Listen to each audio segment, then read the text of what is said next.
Welcome to the Talking Transformation podcast. I'm your podcast host, Peter Ahmad, recording from Cape Town, South Africa, since June 2019. The Talking Transformation podcast provides an open and accessible platform for built environment professionals and interest groups to share their reflections and aspirations relating to the transformation of places and spaces in South Africa. It's intended to be a celebration of the individuals and community groups who are supporting formal and informal processes that are addressing the challenges of South Africa's history and shaping the future of our neighbourhoods and cities.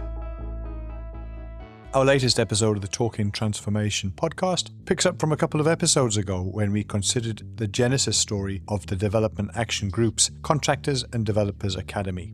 We reconnect with the theme of micro-developments and the Academy with two members of the Contractor and Developers Academy, also known as the CDA, and two participants of the Academy, one developer, Luvo Mayaphi, and contractor, Brian Bango.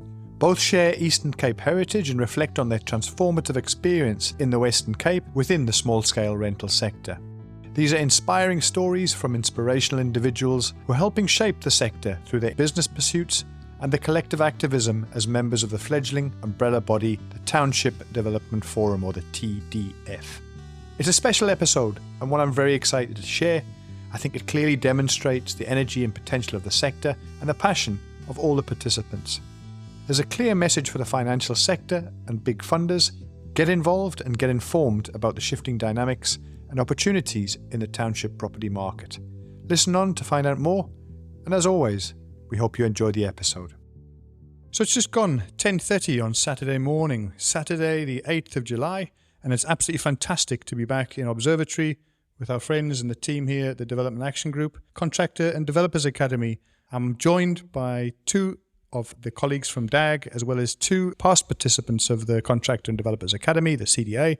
And I'm going to ask each to introduce themselves. Let me start with the Chief Operating Officer of the CDA. I'm here with Kuma. Kuma, welcome. Thanks so much for having us back today. Really appreciate it. Morning, Pete. It's a pleasure being part of the podcast again. My name is Kuma Giyose. I'm the project coordinator at DAG. I'm working on the Contractor and Developer Academy, which is an enterprise development program focusing on capacity building for emerging contractors and developers. And we also provide technical support for the different SMMEs. Thank you. Thank you. And joining you from the CDA team, we have Nosive.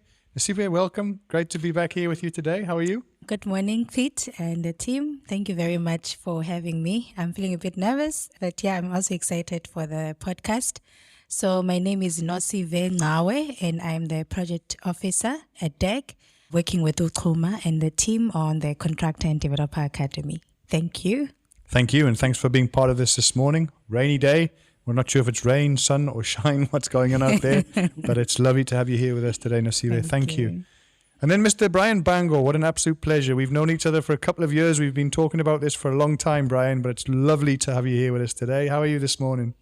I'm great. I'm well. Yes, this is Brian Bango from Eastern Building Solutions, a building contractor who also attended the CDA program here at DAG. Eastern Building Solutions, we focus on construction of the small-scale rental units. So, yeah, I'm happy to be here. Thank you for having me. No, thank you for being part of it, Brian. I say, I'm really, really delighted we're finally getting a chance to sit down and put some of this on record. And then joining us for the first time we meet today, Luvo. Absolute pleasure to meet you, sir. Thank you for having me. My name is Luvo Mayaphi. I'm a micro developer from Delft. It's the first time to be here. I hope I will be having a very good time in this interview. Thank you. No, thank you. Again, giving up your time on a Saturday to come and join us, it really means a lot, Luvo, so thank you. Before we get into the experiences and the reflections from Brian and Luvo, again, just a question for Kuma and Nosi. Obviously, we talked a couple of weeks ago about the genesis of the CDA, how it came to be, and that episode is available for anybody who hasn't been able to listen to it so far. But having listened back to it, Kuma, or thinking back to our conversations, any further reflections? You've had another graduation since that period, if I'm not mistaken. But just any thoughts over the last couple of weeks since we last spoke, either things to celebrate or observations about our conversation last time? As you mentioned that we've completed the different graduations, we touched on this a bit, basically around our capacity building programs under the CDA, one that is focusing on the emerging contractors. We run those annual training programs on an annual basis where we're focusing on the business administration, financial management, project management, even the technical skills and how to interpret the different plans, do your BOQs, costings, and all of that. The program started around about March and it ended in June. And last week we had our graduation ceremony. We had to celebrate the dedication of the participants. We had 19 contractors on that program. We were joined by our industry players or stakeholders.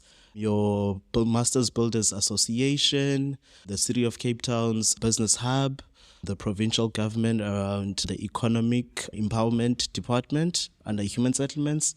We also had Citra Development, another developer was focusing in the Blue Downs area. So I think there's excitement around how do we work collaboratively as a sector and not duplicate, and more towards alignment of synergies between the different entities. And I think we share the same vision and the same goal with all the partners, that our focus is to say, how do we uplift and support emerging contractors in the space? I think that is a powerful one.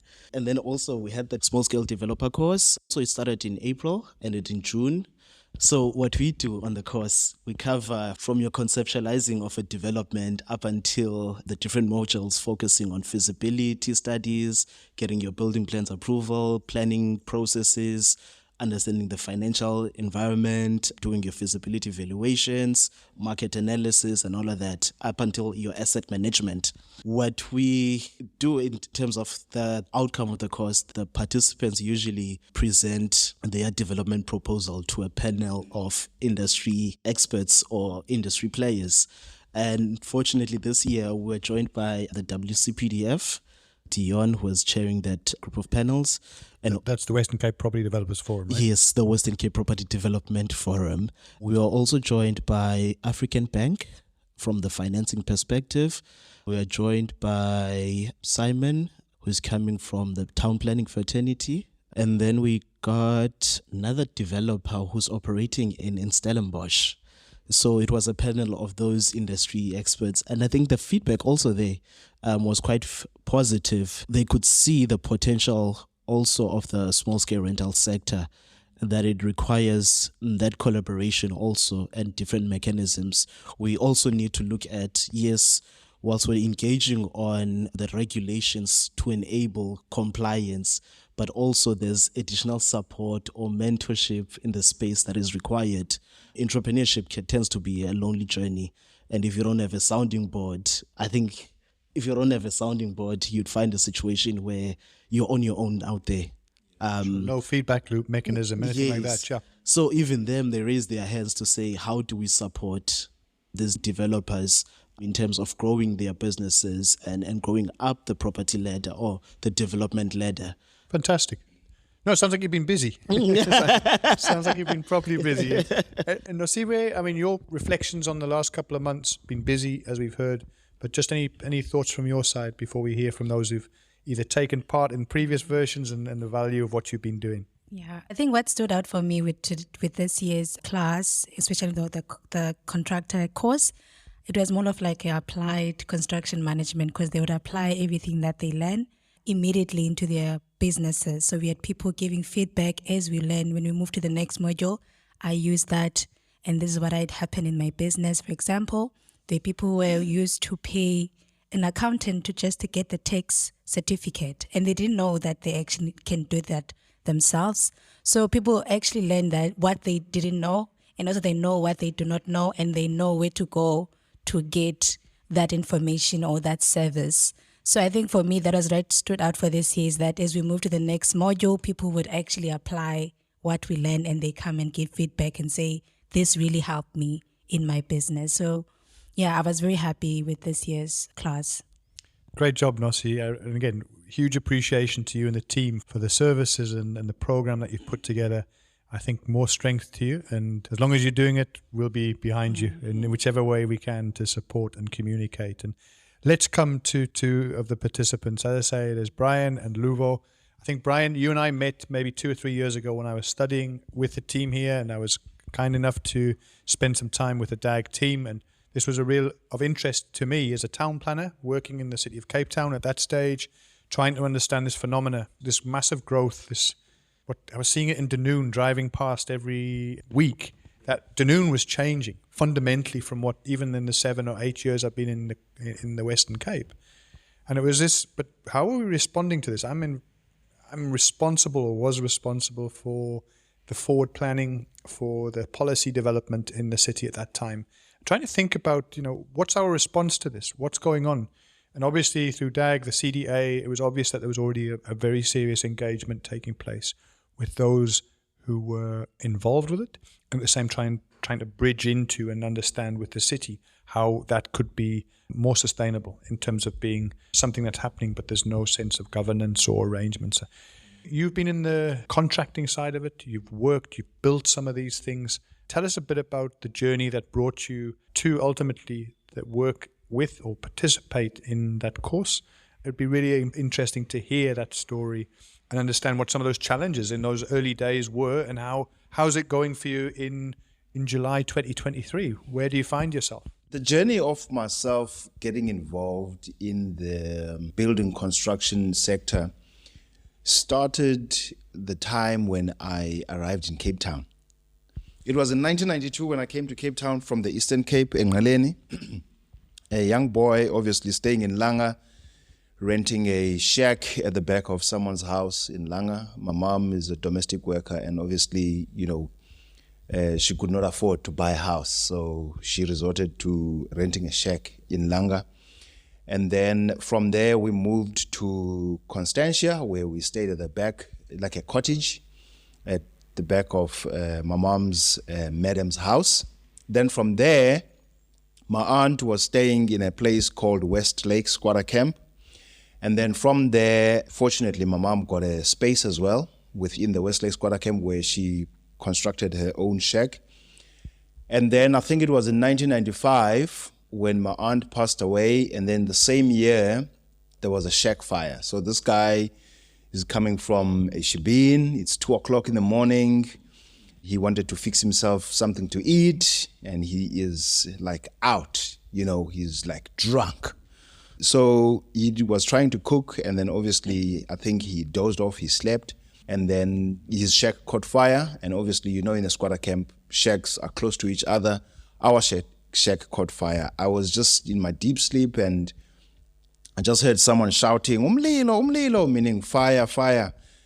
I was like in a deep sleep, and then until I just woke up, the whole shack where I was sleeping in was just full of fire. And I just got up and I went straight to the door. When I held the door handle, it was hot. I let it go.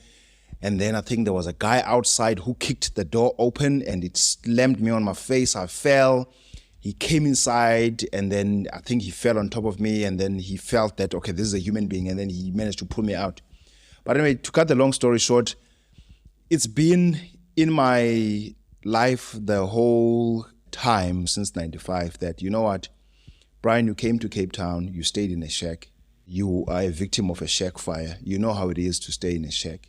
You know how it is to lose everything, and you just walk out of the shack with just your pajamas. Your books, your everything is in there. You have to start from beginning with your life, with your clothes, with your schoolwork, things like that.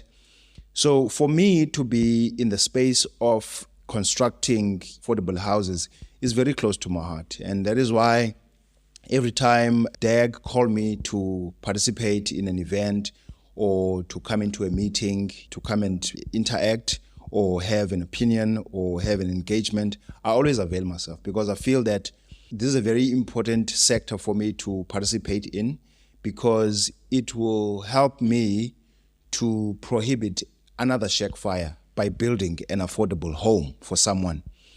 Like recently, I just got 2 companies that approached me to build a structure, I think for Nelson Mandela Day in Khayelitsha for a beneficiary, which I am definitely sure that beneficiary, as we speak now, they are staying in a shack. Hence, they want to build the beneficiary a proper structure. So for me to be involved in this also led to me working at a company called iBuild. Then from there, I was involved in project management, where I had to go out there to our clients and see how their projects are going.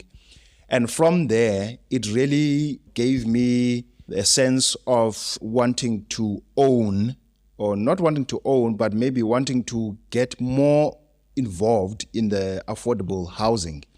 Because when I went out there deep into the township, I saw some structures which I deemed not, structurally sound.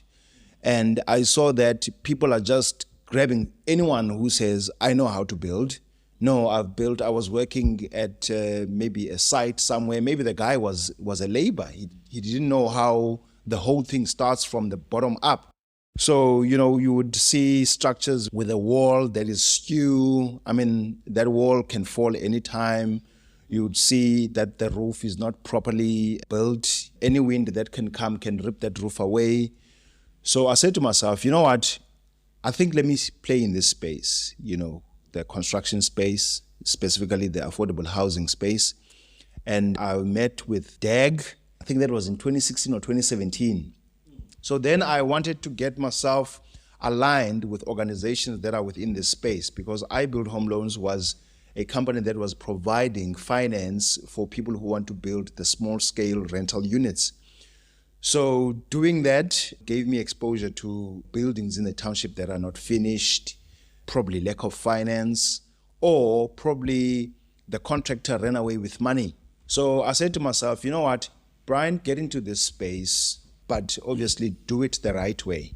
So I went to DAG. DAG said, okay, Brian, there is this CDA, which is the Contractor Developer Academy, that they are running. I should apply. I applied and I finished the course. And the amount of work, or rather the amount of knowledge and expertise and skills that I've learned from the course are actually phenomenal.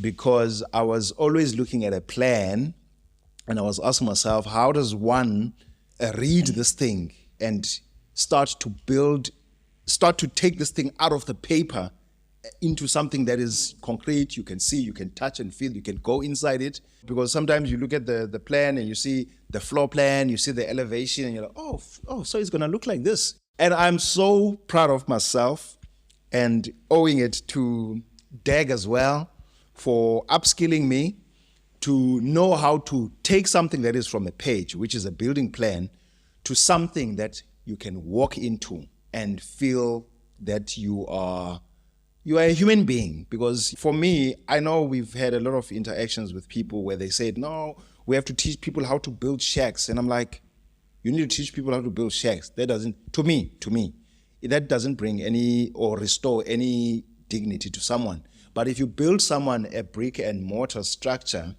that person is in something that brings value to them. Because I would say some people, when they look at people who are staying in shacks, it's like, they stay in shacks. But when you stay in a house, your dignity is restored, people respect you and things like that. So I'm very happy to be part of this. So, yeah. Thank you. That's quite a story, Brian. And again, I think you can understand that full journey and the importance of, as you say, the tangible outcome of your effort. Yes. And that the outcome is not just the bricks and mortar structured correctly, but the dignity that brings with it. I think it's really powerful messages. And Luvo, if we come to you, Brian talks about the importance of doing it the right way.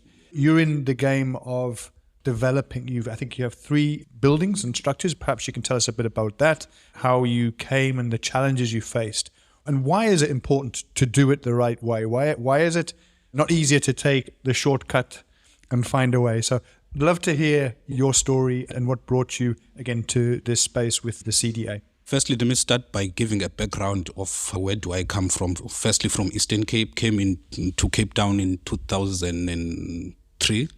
And then I was living in a shack with the aunt and cousins. And that's the time when I started working at a coffee shop. Then moved forward, I drove a taxi. That's when I got some few bucks so that I can go back to school. And then after that, I managed to move out of KTC and then to Delftside. That was around about 2008. That's when I was living in somebody's backyard. in the shack at the backyard. I think that time we were renting about 100 Rand to 150. And then whenever I was in that shack, I used to look up to the people who owned houses. So I told myself that one day I have to build a home for my family so that whenever they come to Cape Town, they can at least have a place to stay. In 2010, I managed to move out of the shack from the back, get an RTP house for the family. And then after 2010, I wanted to build 3 years after. That was in 2013. I wanted to build, but luckily I knew someone who used to work in the construction, who used to work in the company that was in Khayelitsha at that time. That company used to work under DAG. That's when I got information, how do I move about? So this person advised that I should get plans first. And then I didn't know anything about the planning. I didn't know anything about the costing. That's when I started asking about budgeting. When everything was breakdown to me, I saw that the funds that I had that time were not enough. That's when I waited until 2014. I started submitting plans in 2014. I think it was about May, June. I think they were only approved in October, November. That's when I started building. But what I can say is that I was lucky enough to have a strong team that was surrounding me in terms of where to go, in terms of advice, where to start in terms of sourcing material. The fact that I got a proper advice in terms of planning, because around about that time there were people who encroached where that house was demolished, and then I thought I don't want to follow, to be in the same route they were. Then that's when I thought it's either I do it the right way or I mustn't do it. Then, lucky enough, I managed to build. It took about 4 or 5 months because of the challenge of funds, because the budget that I had that time was not enough. I started November 2014, but I think I only finished the 5th room in Delft in May 2015. And then move forward, and then I managed to move out of the township of Delft. That was in 2016. Look for a better structure somewhere. And then again, I followed the same route of submitting plans, all that stuff. But to cut the matter short, I attended a course last year from DAG, where they put us in this course as all the developers last year. Attending the course was more of formalizing what I used to get from the people, where we got a booklet, get to know what are the right rules of building, because I'm not trained as a builder. Attending the course was more of an eye-opener in terms of steps to be followed. So that's where I am for now. Thank you. I think this is an important distinction. On the one side, we've got yourself, Brian, as the contractor, putting the materials together, putting the quantities together, managing a budget and building. The ideas and the properties that are being made available, Luvo, is from your side. And the marriage of those two, of making sure that you don't squander the opportunity, that there's a financial savvy, not only in terms of rentals and the financial model, but that the construction costs are also covered. What were the elements from the course that you learned that assisted you? As you say, some of it was telling you what you knew, but formalizing. But were there certain things that did come as a surprise, what you didn't know in the program? Yes, definitely. It was an eye-opener for me. I was very excited to go out there and be a building contractor. But I didn't know that the market does not speak that. Like, just as an example, I thought if I go to a supplier and tell them that I'm a contractor, I will get preferential rates or cheaper rates for materials, because obviously you would also want to make a bit of a profit when you are building. The eye-opener for me was that the market will only recognize you as a contractor if you had a history with them. But if you don't have a history with them in terms of buying from the supplier, you will be given a normal price, like a walk-in client. But if you are a regular there, then they know that, okay, Brian is a regular, so we now can give him a better rate. So my first few projects were very eye-opening for me in a few things, but the one for buying things at a normal price, for me, it was an eye-opener. Like now with my suppliers, they give me preferential rates, and I can call them and tell them I need X, Y, and Z. They know that I will pay. They deliver the stuff on site. But back then, there were delays because they don't know me, but now they take me seriously because now I've been trading, or rather doing business with them for a long time. So yeah. There's a track record, and yes, that track record there we go. Helps. Yes, it helps. Luvo, anything that perhaps reinforced or was useful in terms of the lessons learned through the course last year? What I learned a lot from the course is the fact that when we build from the townships, we get contractors who say they know. Sometimes you find out they don't know, because if you self-managing the project, sometimes you might be given the information that's not correct. For example, I've learned there that when you start building, you have to wait for your foundation to dry up. That waiting period, as the structure goes up, for example, if you put your slab in, you must tell the guys 21 days waiting period. Sometimes they would rush to finish the project, but at least that information that you know where you can lead there. Because what I've picked up from contractors, they work so that they can finish. So as well as the costing of the projects in terms of going to the right people, in terms of calculating what materials do you need, all that stuff. So that's basically what I've learned from. If we go back to your first development, you've already talked about some of the challenges you were seeing around encroachments and so forth. What were some of the biggest challenges that you faced when you were trying to get that first development off the ground, whether it was in respect of finance, whether it was in respect of getting the permissions from the municipality?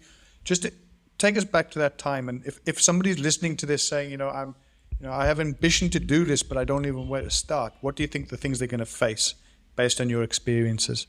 The biggest challenge was to get the plans approved, because when I was referred, go to this architect, he will do the drawings for you. Plans were submitted, and then back and forth, fix this, fix that, of which that's why it took about 6 months in order for that to be approved. But the major challenge on that one, it's because I wanted to build more units, of which I was told in order to have such number of doors, in order to have such number of units, you must rezone the yard, of which it was very expensive to rezone the yard. That's when I decided to build more of a house, and then that was a major challenge for me. And in terms of accessing finances and so forth, was this something that you had to seek, or had you been able to make the savings in the lead up to that? Firstly, I approached my bank, that is Standard Bank. I told them that I want to build in this area. They pre-scored me and say I do qualify for certain amount, but when I attached the address to when they pick up that it was in the township, that's when they said it's a high risk, or given the number of reasons, they said they can't fund me there. And then that's when I went back to my savings, and then credit cards, my stokvel money. And then I remember in 2014 when I built it, I was flat broke during Christmas, because that's the time I was trying to finish the first 2 rooms of my project. So the major challenge is financing. It's a planning phase, and as well as financing of the projects. Brian, you'll have seen this from many different angles, from the time that you're working in that finance space, and obviously now from the contracting side. Tell us a bit about how, listening to Luvo, these either resonate, or again, your experience of some of these challenges from both somebody within the sector and now somebody contributing to the building side of it. Working at the financier, there was a number of clients where I thought to myself, you know what, if I was the financier, I would have financed this project. But because of the strict criteria from the financiers, which I understand, because obviously they want to minimize the risk and whatever, but there are some instances where I would have said, no, you know what, this client, I think we can finance them because they've got a good affordability, they've got a big property. So if we were to look at the feasibility of the project and not the affordability, because sometimes, or rather where I was working, they were looking at the affordability of the applicant and not the feasibility of the project. But now when you look at the feasibility of the project, you can actually see that there is less risk, because the amount of rooms that you're going to build there, they will generate enough income to repay the loan. But now when you look at the affordability of the client and you want to base your financing on there, it's not going to work. And some of the people that would come, to apply. It's people that want to do like your multi-million rand projects. But now the affordability hits them because the financier does not give the loan based on the feasibility but on the affordability, which that was the case. But I think that's why I left that space, because I saw that it's not speaking to what I believe in. It's not speaking to what's on the ground, because what's on the ground is speaking different. And obviously, as someone who knows what's happening on the ground, I try to convince the directors and those who makes the decisions. But they saw me as someone who is a lunatic or someone who doesn't know what they're talking about. So I left there, and obviously with the help of DAG, we've managed to come up, or rather establish, a forum, which that forum looks at things like that, where we approach the financing houses, your banks, and obviously different investors to say, look, we've got this sector that needs financing, your Luvos of this world. These people, they are determined to be developers, and it's not something that they want to do on one property, then they are done. They want to take it forward. So create a product that speaks to this sector and not the one that speaks to the individual. So looking at financing, I think it's something that most of the micro developers are facing. I think a lot of them are facing that problem because of the areas that they stay in. They are normal banks, if I can name and shame, your FNB, Standard Bank, Capitec, and all these banks, they don't speak to this sector. Like Luvo just said, his own bank, I don't know how many years he's been banking with them, they said, no, your place is high risk, we can't finance you. Why not? I mean, this is your client who's been banking with you for years, but you don't want to help them out when they need money from you. So yeah, it's something that we just have to look into. On that, how is the conversation emerging, whether it's through the TDF, the Township Developers Forum, which I know you've played a part in? What's the CDA's role in that, in terms of acting not just as an advocate for the contractors and the developers, but also to engage the municipalities and the financial institutions? Bit on this finance side, because clearly that barrier is, you can have everything. You can have your title deed, you can have your building plans, you can have the right zoning. But this is where you either pass go or don't pass go. So your thoughts on that, about where we can potentially take this, or what your experience has been to date, Kuma? I think he's touching on a pressure point right now. Over the years, just tracking back a bit, majority of the focus in the small scale rental space has been more about the regulation in terms of the bylaws, planning requirements, and all of that, building plans, getting the submissions. I think we've seen a significant shift, particularly in Cape Town, where municipality, the city of Cape Town, has recognized the impact of the small-scale rental sector in terms of providing affordable housing, and they've put mechanisms in place to say, let's support them. And yes, infrastructure improvement is also linked with that conversation. It goes up until national. I think, yes, on our side, we had an initial publication that focused on financing, but it never took much traction.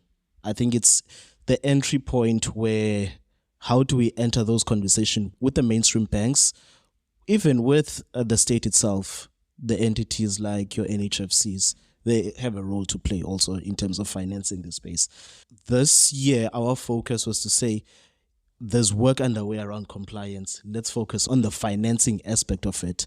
And unfortunately, a few months back, I think it was in June, where we were presenting at the Western Cape Property Development Forum 10th conference around financing of the small-scale rental sector. So we co-presented this with Professor Francois Verilu in terms of what needs to be in place.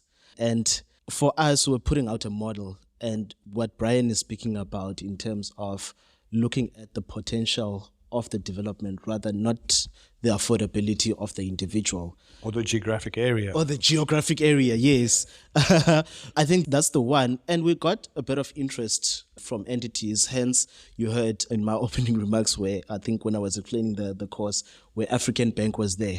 They're saying now we want to look into a commercial component.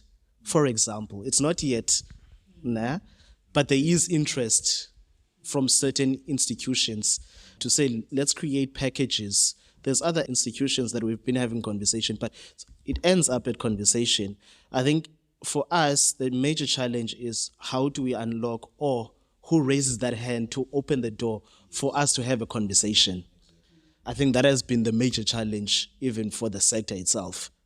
Yes, there are different players that are playing in the space, the microfinanciers, to name the few, OTAF, iBuild, Pete Props, Extender in Joburg, you name a few.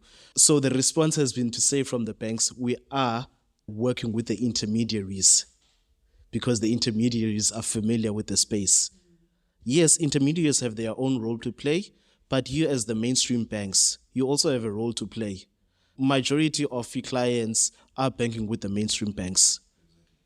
And if we look at previous stats, this notion of risk or defaults or fear around defaults, property seems to be the least, it's not flexible to access it. You can access a car vehicle finance worth 500,000 or 1 million to buy your Mercedes-Benz. It's easier to do that.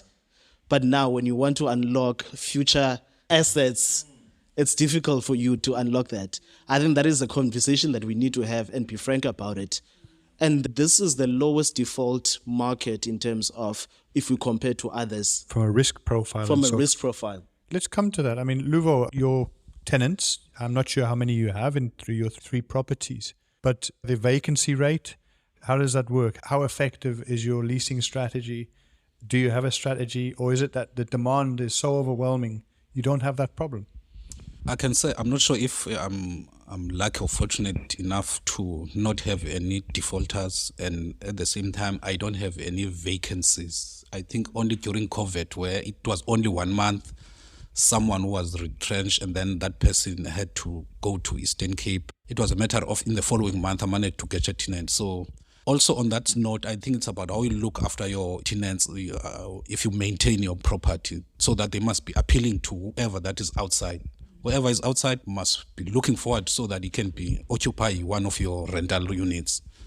So to answer your question straight about that one, in terms of defaulters, we're still lucky, yes. We've seen situations where financiers do what we call arm's length lending, where they give an individual without any support in terms of managing the construction site. Hence, now you'd find that buildings were not completed. And because, one, they assess the affordability of the individual, not the project, and not without proper support and even the contractors in place. As a result, now you'd find that projects are not completed, the individual is not able to repay the loan.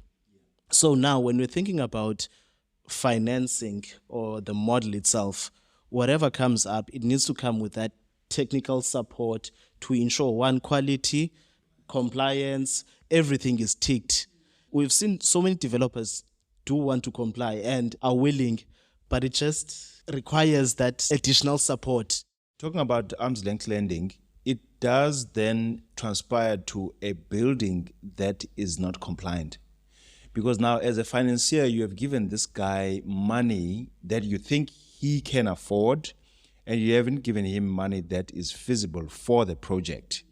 So now what happens is this client, can I make an example with you, Luvo? So Luvo has been given money. So is this a real example? This is a real example. So the financier has given Luvo money based on his affordability. Now Luvo is going to try by all means to use that money to complete his project. Now, he is trying on his side to make sure that this and this and that is in so that he can get people to rent.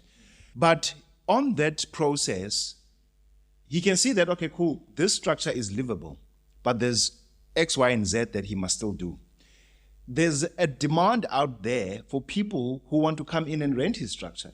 Now, because the financier has given money to him that he can afford and not feasible for the project, now he hasn't finished the project. Now someone comes in, they rent, and the structure is not yet finished. So it's a problem because now Luvo, or rather the tenant that has come in to rent, they're going to complain at some point in time that, Luvo, you said you're going to fix this, and you said you're going to fix that. Now the tenant then will maybe move out to say, no, Luvo is not a serious landlord. Whereas Luvo is a serious landlord, he wants to finish his structure. But the financier has given him money that is not enough. So coming back to the technical support you are talking about, to make sure that the structure is compliant, ticks all the boxes of safety and stuff like that, and that the lender gives the applicant or the client enough money to finish the structure. Technical support, making sure that everything is up to the nick to make sure that the tenant comes in, it's finished, you can have a hot shower, you can flush your toilet and all these things. Then you will have less, like if you go to Luvo's flats, I've been there, that's why he's experiencing no defaulters, because his structure is up to scratch and people, they see that it's clean, it's up to standard, everything is working. And he just said, make sure that your structure is maintained very well. But now when you don't have enough money to finish your structure, when the lender doesn't give you enough money to finish your structure, it's going to be difficult to maintain the structure, because you still have to finish this and finish that.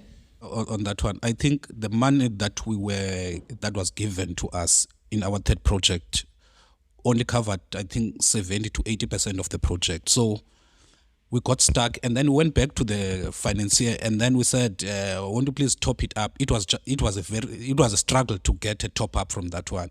We had to write some motivation, go there, present that we'll be able to pay it back. So the point is, not all the time that the money that is given to the developers is enough. I'm just thinking about the micro developer out there who will start a project. If he can speak up and write those motivations in to get more funding, what is going to happen to that developer? So there's a capacity issue right there. Nosi, you've been wanting to come in. Thanks for your patience. My point was just on what the role of CDA and maybe DAG in terms of this conversation about finance. So I think also the banks have been skeptical to venture into this because of the missing data, or there isn't enough data to prove that this is functional in terms of that feasibility. And I think from our side, we've been since 2019 trying to keep track or trying to study what is happening within this township developer or township rental market. We created a WhatsApp Facebook group where people can advertise to rent or to look for a place, and they have to say how much are they offering or how much they are looking for. So for us was to understand where the supply and the demand is, and we've been scraping as well some data and producing some analysis of what is happening. So that can be used as well to support the conversation with the mainstream banks, because they always say that it's risky because we don't know what is happening. There isn't enough data to prove there is actually a market in these areas. So our role has been providing that data and that information to support that there are Luvos, there is demand and there is supply in these areas. But then there's still more work need to be done, and other institutions need to come into play, like CAF and other CAFs, to collect more data to prove to the banks that this can work, and there needs to be customized model that can speak to the needs of these micro developers working in the township. Yes. Thanks, Nosi. I think that's a really important and valuable approach that you've described there. What I'm hearing here, and this is open to the team, the risk, whether it's from the financial side, ultimately gets transferred to the person who's taken the loan. With that comes pressure, with that comes stress of getting the job done, and we've described how the ability, particularly where you're short on your cash flow, to be able to do the basics, that pressure increases. How, if at all, are issues of mental health within this sector being looked at to manage the issue of extreme pressure, where at Luvo you described Christmas of 2014-15 where the cupboard was bare. There was no money for that Christmas period, which we know is important for so many households in the country. Is this a blind spot? I'm asking that because I've spent a week talking where mental health has come up very, very regularly. I know it's often a lesser discussed subject, and here we are talking about the bricks, the mortar, but there's also the person. So I'm putting it out there and I'm testing that is it something you've thought about in terms of the way that you deal with your CDA program and the experiences that maybe Luvo and Brian have witnessed or experienced? One thing I can say is that if you are a developer, you are on your own. It's lonely up there. Yeah. So that's the only comment I have. If I can come in there, Pete, with my experience while working at the financier, there were a couple of clients who would call me to say, Brian, I'm facing this problem now. How can you guys assist? And at the time, I did not have powers to make any decision in terms of assisting that particular client. So I think there is a need where people are maybe counseled to deal with the everyday problems and maybe try to avoid clients getting into trouble with their finances, your debt counseling or whatever, just to make sure that people know what they are getting themselves into. And also, like you said, the arm's length lending, I think it won't speak to the mental health of the client because they're just lending. But I think for this specific sector, to mitigate risk, I think it will be an easy one given the amount of data that is out there. And also to avoid that mental situation of a client, because I think the organizations that we can work with, there's strategies that we can do to ensure that these things, they don't end up the mental health of the client. I don't think it's something that we've actually really intentionally talked about, because I think we can look at it at different spectrum from the client, how the finance or managing these properties actually brings so much stress, and not just to the client, but the entire family. I think during the course of the developer course this year, people were sharing some of the experience, how it affects even their family, children getting Christmas clothes because they had to make this sacrifice or top up to make sure the development is complete.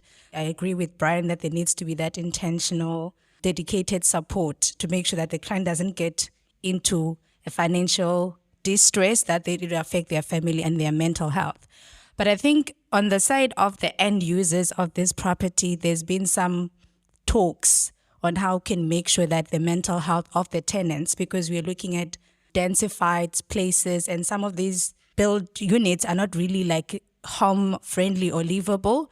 But then we've been having this conversation now within the team and also the City of Cape Town's urban design unit, looking at how can we create sustainable and livable places, not just creating halls or dormants. How can we create rental units that have common spaces, people can go, they can actually live, not just go and sleep in your rental unit, but have some space like a braai area, or even within the neighborhood, there has to be those dedicated social facilities to make sure that people, spaces, parks, etc. So there's that conversation and also work that is being done in partnership between DAG and the City of Cape Town Urban Design Unit. How can we also influence the developers themselves to think like that it's not just for profit, but there are people living there and their mental well-being is also very important.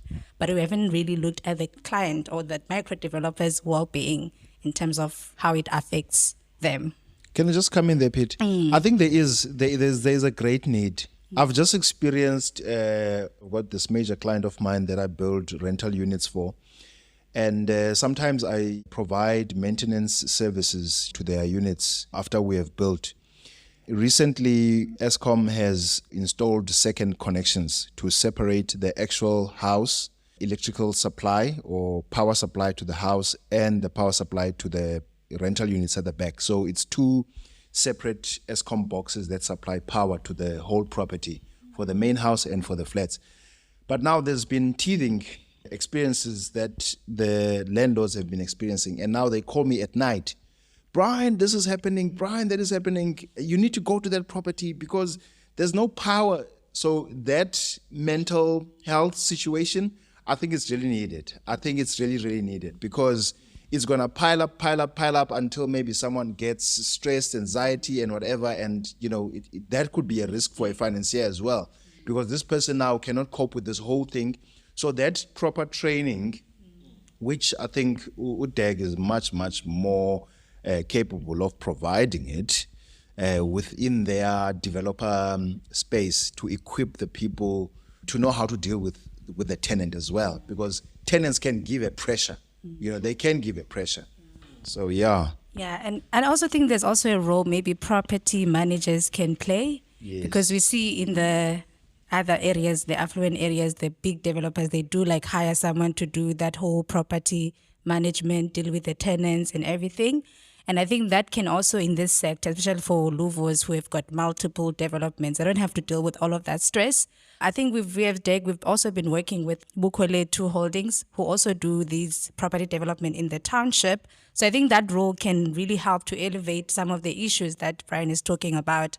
And also with Cynthia, who's the director of Bukhole to the property management companies, that they also do look at the mental well-being and financial well-being of the tenants, because sometimes the tenants may not afford to live in the property this month, and then they actually downgrade them or place them into another property that they can afford until they bounce back financially. So I think there's a role for property management in this sector to help both the tenants and also the well-being of the micro developers. But we haven't really explored into that, property management.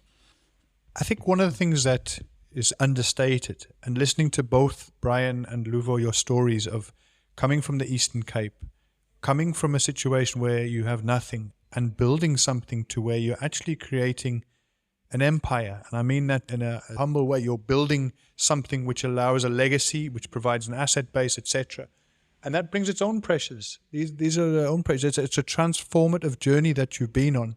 And to deal with the stresses that come from all of a sudden multi-million rand lending and so forth, that's a long, long way from coming from the Eastern Cape as the son of a domestic worker where there was nothing.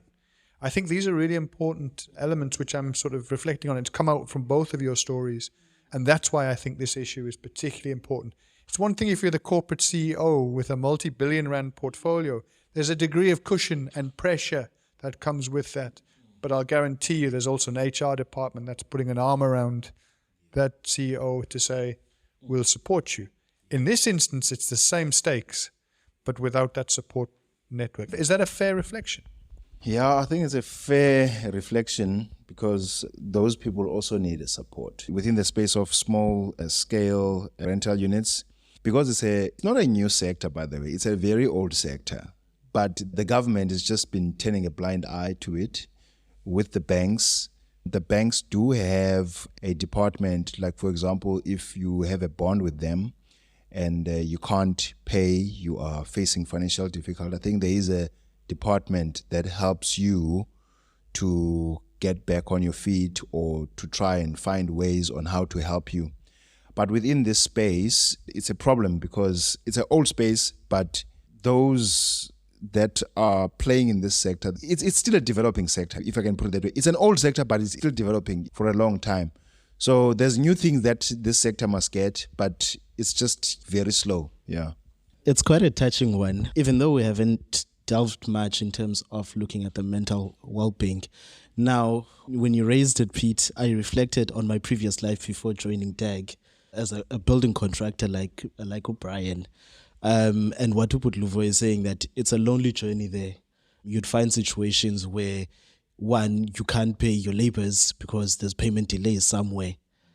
And you're looking at their faces, they're saying you're expecting something on a Friday or on a fortnight. And it does work on you to some extent, to a degree that, oh, I'm going back home, I'm going to warm up something in the fridge, yet the guys on the site didn't have anything to eat. Over time, it does get to you. And I think it comes into say, now, seeing that for example, there's the TDF, Township Developers Forum. Understanding, yes, there's still teething phase in terms of gaining trust of the different members. But how do we start supporting each other in the space? Luvo is also part of the TDF as a member there, founding members. But then again, there's still that barriers or lack of saying, let's support one another.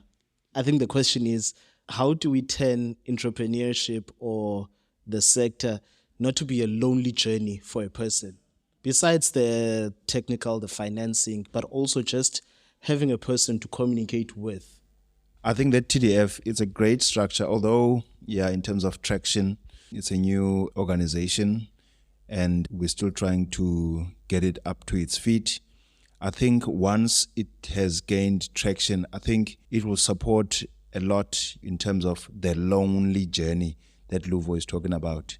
Because if you look at the conversations on the group, people are talking, look, what do I do when the tenant has vandalized my property, or this tenant, they fight a lot with their girlfriend, or this tenant, it comes down to the landlord. So now TDF is there for them to voice it out, to say, look, man, I've got this problem.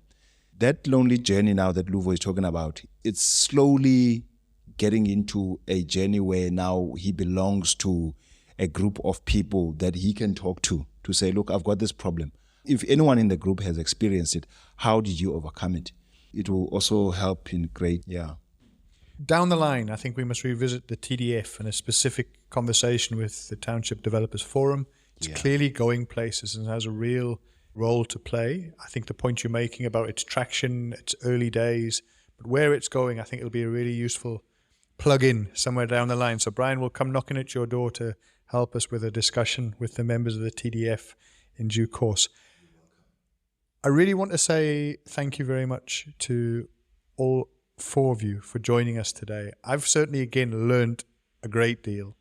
I think it's been a real help to plug into realities on the ground. It's been fantastic. And again, a huge appreciation, Luvo and Brian, for sharing your stories and the personal journey and transformation in your own space, and more strength to you and your teams that you work with to keep building. Before we wrap, anything round, let's go around the doors. Kuma, anything from your side? I think, Rapid, firstly, thank you so much for having us again. It's always nice having these conversations. Thank you so much for that. Thank you. I think for us, it's more on what I can pick up from the conversation is that we have our individual drive why we entered this space. If you listen to the stories, it's like heartwarming that I have to make a difference in the sector. And the sector doesn't just go about the brick and mortar, the structure itself. It goes far beyond that. It brings dignified houses to people. We haven't spoken about tenants, and we spoke about tenants, but essentially the work that we do, it's for the tenants in terms of providing that dignified house. There's spin-offs, there's work opportunities that are created short-term during construction, but also long-term towards maintenance, upkeep of the properties. So it has that effect, urban regeneration, changing the fabric of saying township as just state-subsidized houses. We're looking at now more vibrant neighborhoods, inclusive cities, and how do we integrate now the township areas with the broader city? I think having had conversation around transport connections, transport mobility, I think that's another one. Yes. Majority of the tenants do not own cars. The game has changed, but some of those issues are perennial and still there. Yeah, still there. I think it's a long way. I'm excited by this journey and seeing our Luvo, who's on his fourth development right now. Yes. With Brian opening a company during COVID. During COVID. So I think there is potential of this space, and we just need to sit down, call for different stakeholders, financiers. If you're listening, we want to have a conversation. There's potential to scale up the delivery of this sector, and we don't say that we have all the answers, but let's work collaboratively, co-create the solutions so that we can improve the living conditions of the South African citizens. Thanks, Kuma. Powerful words. Nosi? I think Kuma finished all the... Has he taken all of the words that exist? Yeah, but I think, I learned it. Thank you very much, Pete, for this platform. It was quite informative for me. And I think DAG is a learning organization, and I'm so proud that I'm actually part of this organization because I learn a lot every day. And I think out of this conversation, the issue of well-being and mental health across all spectrum, everyone is involved in the sector, from the landlords, the tenants, even the development facilitators, the officials on the ground. I think it's something that we need to be very intentional about. I think that for me, that's what stood out from today's conversation, because we never talk about it. We're being affected as when you go home, you think about all the people that you work with every day, all the lives that have been impacted by everything that we do. So mental health and well-being is something, we need to be very intentional about. And as DAG, as I said, we're a learning organization. I'm sure the next year or two we'll be having a proper conversation or even something that we can do about this. Yeah, thank you so much. Thanks, Nosive. Thanks for your inputs today. Brian? Yes, I mean, this sector is a lot of stuff you can talk about. But if any of the banks would come across this podcast, make sure you tap into this sector. This sector has got a lot of opportunity. This sector needs you as the financiers. I'm saying that there are people on the ground with information. One of them is DAG. It's us, the contractors, the Luvos, who are the developers. So as a bank, come on board and let us sit down and have a conversation so that we can help create this sector into a solid sector.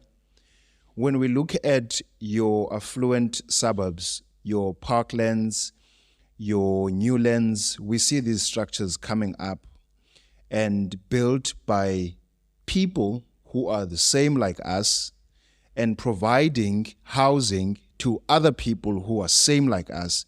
So why can't you, as the banks, come up with a product that can speak to us as this sector of low income, or rather the affordable rental space, so that we can help this space grow? There's a lot of growth in this space, but the banks or the financiers don't want to come to the party. NHFC, you've got something called FLISP for the first-time homeowners or home buyers, whatever you call it. So why can't you have a program that is a FLISP that speaks to the small-scale rental unit development, so that you, as the government, come up with a subsidy that you can, the very same way that FLIPS, works. Government comes up with a portion of the money, the private sector, which is the banks, they come up with a certain portion of the money. Then I think this sector will grow, because there's a lot of developers out there that want to grow in this sector. There's a lot of people out there that want to benefit in this sector in a form of renting a proper structure. There's a lot of people who are living in the shacks. They want to go and rent, but there's just not enough supply of these rental units. Like Luvo has said, he has never faced any tenant or a situation where the tenants are defaulting. And if one tenant goes out the next month or the next 2 weeks, few weeks, that another tenant moves in, meaning that there's a lot of demand for this sector. I mean, as a contractor myself, Eastern Building Solutions, when we finish a project, there is just maybe a week after we have handed it over to our client, then people are already coming in, bringing their bags to come and live in these small rental units. So meaning that there is a high demand out there. So banks, come into this space and stop chickening. Thank you. Before we come to Luvo, where can people find out more about you? LinkedIn and so forth, Brian? You can go to LinkedIn, Brian Bango. I'm on LinkedIn. I'm very active there about the small-scale rental units, about the affordable housing, about speak to us. We are the ones that are on the ground. We've got the information. We can tell you, or rather come and have a conversation with us so that we can show you where are these demands and how you can tap into this market. My email address, it's brian@istena. Istena, everyone who's a Xhosa or, you'll know that Istena means a brick. It's ISTENA, Istena. You can get me there. You can get me on Facebook, Brian Bango. You can get me on WhatsApp, 072-533-441. That's me. Thank you, Brian. Luvo. I hope after this recording we'll go as to many people, as many as we can out there. For example, a few weeks back, I was approached by a young man in Delft who saw my flats there, and he asked where to start, of which I referred that person to DAG. And then after that, I hope the big boys out there, the likes of Dion, who are already there by the Western Cape Developers Forum, will also open opportunities for us so that we can also partner with them and also learn from them. That's all. Thank you. Luvo, can people find you at all on any sort of social media if they want to engage with you? I'm available on Facebook. My name is Ingawa. It's Luvo Mayaphi. That's where you find me on Facebook. Thank you. What does Ingawa mean, Luvo? That's a very clever animal. It's character. It's a very clever animal. So I named myself as one of that animal. Fantastic. Colleagues, have a lovely rest of your weekend. Thanks so much for giving up time, your time on a Saturday morning for this conversation. I say I've learned so much, completely inspiring stories. Keep doing what you're doing and speak to you in the next round. Thank you so much. Thank you. Okay. We hope you enjoyed this content of the Talking Transformation podcast. Please feel free to give us feedback via our Twitter platform, that's @TalkingTransfo1, or alternatively via our email address talkingtransformation101@gmail.com. Thanks and recognition also to Tribal Need for allowing us to use their track, Flags, as our introductory and closeout music on this podcast.